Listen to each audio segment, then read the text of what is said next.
हरे कृष्णा। भगवत गीता की इस वीडियो में हम पढ़ेंगे छठे अध्याय का 20वां श्लोक, यानी 20वां और ये अगले 3 श्लोक एक साथ। इसमें भगवान बता रहे हैं कि सिद्धि की अवस्था में जिसे समाधि कहते हैं। एक तो पहले ये आपको क्लियर रहे कि यहाँ इस अध्याय में समाधि जिस सेंस में कही जा रही है वो हो सकता है डिफरेंट हो, लेकिन हम जिसे समाधि कहते आए हैं, समझते आए हैं, वो अवस्था है जिसमें व्यक्ति पूरी तरह से अपने आप को भक्ति के मार्ग पर चलाता है। प्रभुपाद जी कहते भी थे, a devotee is a devotee for 24 hours. पहले भी मैंने ये बात बताई है। यानी कि ऐसा नहीं कि वो दुनिया को दिखाने के लिए तो बहुत अच्छा भक्त है, बड़े बड़े तिलक उसने लगाए हुए हैं, कपड़े वैसे पहने हुए हैं भक्तों जैसे, हाथ में माला लिए फिर रहे हैं, और फिर घर आके चलो भैया अब तो कोई देख नहीं रहा, अपने आराम से घर के अंदर हैं और जो मर्जी खाया जो मर्जी किया। नहीं नहीं नहीं नहीं, ऐसे नहीं होएगा। ये समाधि की स्थिति नहीं है, बिल्कुल भी नहीं है। समाधि की स्थिति है जो 24 घंटे भक्ति में ही है। ऑफिस जा रहा है तो भी उसको पता है कि मैं सेवा के लिए आ रहा हूँ, मुझे धन कमाना है, अपना परिवार चलाना है, ये मेरा कर्तव्य है, और उसमें से यथासंभव पैसा वो प्रचार में खर्चता है, दान में खर्चता है, सेवा में खर्चता है, जितना हो पाता है। तो ये सेवा ही है, भक्ति ही है। बिजनेस कर रहा है, बिजनेस में थोड़ा बहुत प्रैक्टिकली हल्का फुल्का कोई झूठ भी बोलना पड़ता है तो भी वो भक्ति है। बस इतना झूठ, ये नहीं कि आप आउटडेटेड माल ये कह के बेच दोगे अरे बिल्कुल फ्रेश है, नहीं, ये धोखा है। लेकिन कई बार ये मैंने देखा है कि दुकानदार बोलते हैं कोई चीज़ 500 रुपये की, आप उनको बोलो कि दे दो तो बोलता है अरे इतने की तो हमारी खरीद भी नहीं है। तो ये छोटा मोटा चलता है। अगर उसकी खरीद 500 से कम की भी है तो अब सामान बेचने के लिए थोड़ी तो टैक्टिक्स लगानी पड़ेगी। लेकिन एक जो भक्त होता है वो ग्रॉस झूठ नहीं बोलता। और खासकर प्रभुपाद जी ने कहा ठीक है, बिजनेस आप कोई भी करो, जॉब आप कोई भी करो, लेकिन अपने आप को आप कभी भी शराब से रिलेटेड बिजनेस में, नॉनवेज से रिलेटेड बिजनेस में, है ना, और स्त्री से रिलेटेड जो आप समझते हो व्यवसाय हैं, इनमें से किसी में भी आपको एंगेज नहीं होना है। जुआबाजी में ये सब तो नहीं करना है। आप एक ऑर्डिनरी कोई भी बिजनेस कर सकते हो, रेस्टोरेंट खोल सकते हो, कपड़े का व्यापार कर सकते हो, कुछ भी, एनीथिंग। लेकिन ये ग्रॉस जो चीज़ें मना हैं, जो एक तरह से घोर पाप हैं, उनमें आप हो सके तो बिल्कुल भी लिप्त ना हों। अब सपोज़ आप कोई मेरा वीडियो सुन रहा है, वो कह रहे मैं तो सर जी जो है वाइन शॉप पर जॉब करता हूँ, बताओ मैं क्या करूँ, तो क्या मैं पाप कर रहा हूँ?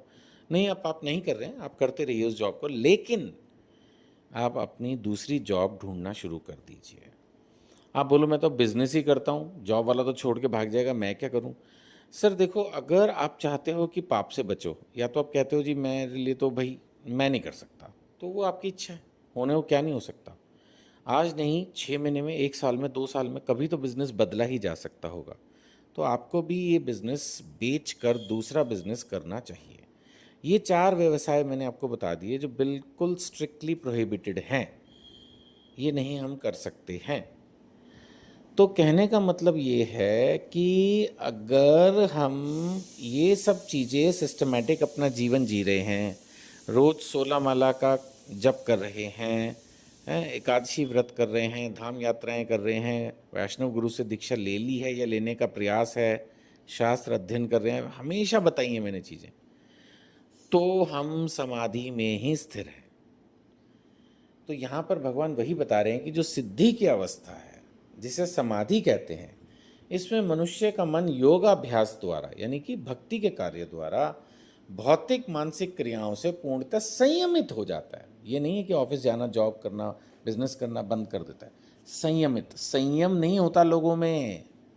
जरा सा कुछ प्रलोभन उनको मिला और फट गिर जाते हैं। वो संयमित रहता है, मजबूत रहता है। इस सिद्धि की विशेषता ये है कि मनुष्य शुद्ध मन से, मन शुद्ध कहाँ होता है, मन में तो सारे पाप भरे पड़े हैं, इसीलिए भगवान ने कहा है कि उसका मन शुद्ध होता है। इस सिद्धि की विशेषता यह है कि शुद्ध मन से अपने को देख सकता है। अपने को देख सकता है माने ये समझ पाता है कि मैं एक आत्मा हूँ, मैं भगवान का अंश हूँ, और अपने आप में आनंद उठा सकता है। एक्चुअली ये अपने आप में आनंद उठाना बड़ा मुश्किल है कि हरि नाम में ही जो है खुशी मिल रही है। आमतौर पे हम आनंद उठाने के चक्कर में ही तो ये दारू पीना, नॉनवेज खाना, ड्रिंक और अपना ये जुआ खेलना और इधर उधर स्पा सेंटर्स जाना, ये सब कहाँ से आया? ये ग्रॉस एरर क्यों करने लगे हैं लोग? आनंद की खोज में। उनको खुद के अंदर कोई आनंद मिलता ही नहीं है, घर के अंदर आनंद मिलता ही नहीं है, तो वो उसको खोजने के लिए ये सब उल्टे सीधे काम करते हैं। बट जो योगी है, सिद्ध है, सन्यासी है, भक्त है, उसको अपने आप में ही आनंद की प्राप्ति है, उसको इन सब चीज़ों की जरूरत नहीं है। उस आनंदमय स्थिति में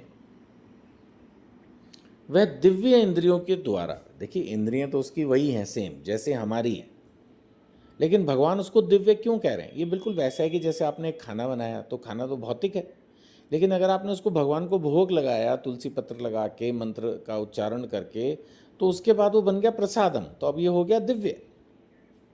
नहीं, एक आपने साधारण गीत गाया तो वो है भौतिक, और आपने भजन गाया तो वो है दिव्य। इसी तरह से जब हमारे हाथ, पाँव, आँख, नाक, जीभ सब कुछ भगवान की सेवा में लग जाती है, तो ये बन जाती हैं दिव्य इंद्रियाँ। इंद्रियाँ वही हैं, इस्तेमाल पर डिपेंड कर रहा है ना? जैसे एक गन आपने मर्डर के लिए यूज़ की, तो अपराध कर दिया, फांसी की सज़ा लगेगी आपको। और वही गन एक सैनिक उठाता है तो सब उसकी आरती करते हैं, उसकी प्रशंसा करते हैं, हर तरह से उसको प्रेज़ मिलती है, ऐसे होता है ना? तो दिव्य इंद्रियां द्वारा असीम सुख में स्थित रहता है। इस प्रकार स्थापित मनुष्य कभी सत्य से विपथ नहीं होता, मतलब वो दृढ़ है, सिद्ध है, स्थिर है। ऐसा नहीं है कि कोई छोटी मोटी स्थिति आएगी तो हिल जाएगा। और इस सुख की प्राप्ति हो जाने पर इससे बड़ा कोई और लाभ नहीं मानता, उसको कुछ चाहिए ही नहीं। हाईएस्ट चीज़ है भगवान, जब वही पाली फिर क्या रह गया? आप अगर एमएलए से दोस्ती करोगे तो सोचोगे ना कि कल को मैं एमपी से कर लूँ। एक एमपी के नीचे एक तरह से डायरेक्टली इनडायरेक्टली 10 एमएलए हैं। लेकिन अगर आप चीफ मिनिस्टर से जान पहचान बना लो तो फिर तो मज़ा ही आ गया ना। और अगर प्रधानमंत्री से बना लो तो फिर तो सारे इंडिया में जितने भी 29-30 चीफ मिनिस्टर हैं सभी के भी ऊपर है प्रधानमंत्री। फिर तो कुछ नहीं बचा ना इस देश में इससे ऊपर। और दुनिया का कोई राजा ऐसा सच होता नहीं, सभी देशों के अपने अपने राजा हैं। तो अगर आपकी प्रधानमंत्री से जान पहचान होगी तो बस उसके बाद तो फिर जरूरत नहीं ना देखा जाए। इसी तरह से जो कोई भगवान में स्थित हो जाता है, भगवान से बड़ा तो कोई है नहीं, तो फिर उसको कुछ और चाहिए नहीं। इससे बड़ा कोई दूसरा लाभ है ही नहीं। हरि नाम से ऊपर क्या होगा? ऐसी स्थिति को पाकर मनुष्य बड़ी से बड़ी कठिनाई में भी विचलित नहीं होता। प्रॉब्लम वही है, हम विचलित हो जाते हैं। कितने लोग मेरे को व्हाट्सएप पर संपर्क करते हैं और बोलते हैं कि डिप्रेशन है, प्रॉब्लम है, ये वो क्यों है? क्योंकि अभी हमने ये जो विधि है इसको फॉलो नहीं किया, इसलिए हम ऐसा महसूस कर रहे हैं। जब इस भक्ति की विधि को हम फॉलो करेंगे, भक्तों का संग करेंगे, हमें ये सब कठिनाइयाँ नहीं महसूस होंगी। कठिनाई होगी, महसूस नहीं होगी। प्रभुपाद जी भी एग्जाम्पल लिया करते थे कि जैसे आप बहुत शानदार महंगी गाड़ी में जा रहे हो, तो ऐसा नहीं कि सड़क पे गड्ढे नहीं होंगे, गड्ढे होंगे, आपको महसूस नहीं होंगे। या मैं अपनी तरफ से एक सिंपल एग्जांपल ऐड कर सकता हूँ, हो सकता है ये भी प्रभुपाद जी ने दिया हो, कि बाहर कितनी भी गर्मी हो, लेकिन अगर आप अंदर कमरे में फर्स्ट क्लास एसी चला के बैठे, तो ये नहीं कि गर्मी नहीं है, गर्मी का एहसास आपको नहीं होगा। इसी तरह से भक्त के जीवन में ऐसा नहीं कि कठिनाई नहीं आती, उसको कठिनाई का एहसास नहीं होता। क्यों?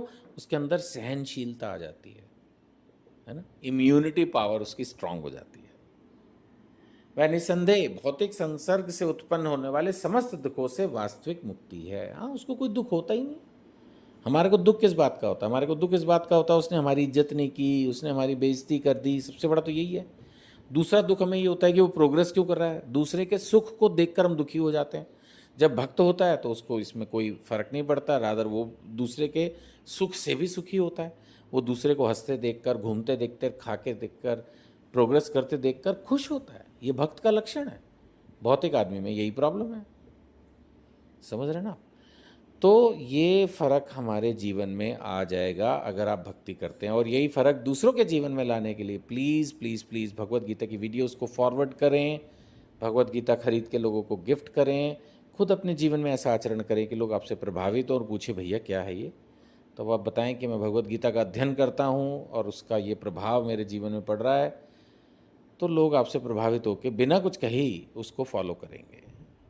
हरे कृष्णा।